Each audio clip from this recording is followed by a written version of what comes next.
Bismillahirrahmanirrahim. Assalamualaikum warahmatullahi wabarakatuh. Saya akan mempresentasikan mata kuliah Metodologi Studi Islam dengan materi Wacana Islam Kontemporer, Islam dan Hak Asasi Manusia, Islam dan Pluralisme Agama, disusun oleh Maulida Safitri. Baik, selanjutnya adalah pengertian HAM. Pengertian HAM secara etimologi. HAM merupakan unsur informatif yang berfungsi sebagai pedoman, perilaku, melindungi kebebasan, serta menjamin adanya peluang bagi manusia dalam menjaga harkat dan martabatnya. Sedangkan asasi berarti yang bersifat mendasar atau fundamental.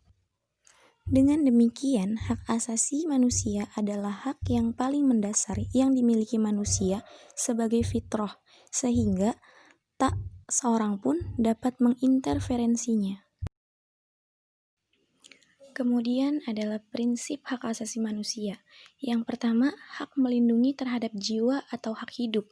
Hak asasi yang paling utama adalah hak perlindungan terhadap jiwa atau hak hidup.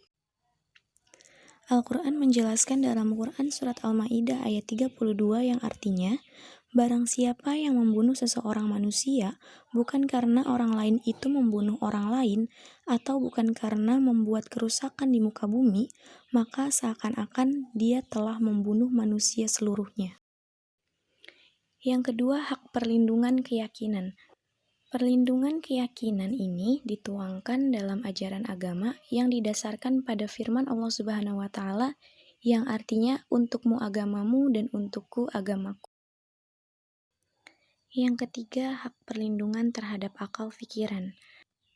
Hak perlindungan terhadap akal pikiran ini diterjemahkan dalam perangkat hukum yang sangat elementer, yakni tentang haram, makan, dan minum hal-hal yang merusak kesadaran pikiran. Yang keempat adalah hak perlindungan terhadap hak milik. Perlindungan ini diterjemahkan dalam hukum tentang keharaman mencuri dan hukuman yang keras terhadap pencuri, hak milik yang dilindungi secara sah. Jika diterjemahkan lebih luas lagi, hak ini dapat dipahami sebagai hak bekerja atau memperoleh pendapatan yang layak, hak cipta, dan keyakinan intelektual.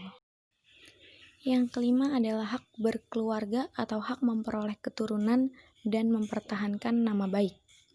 Hak ini diterjemahkan begitu keras terutama bagi mereka yang melakukan perbuatan zina.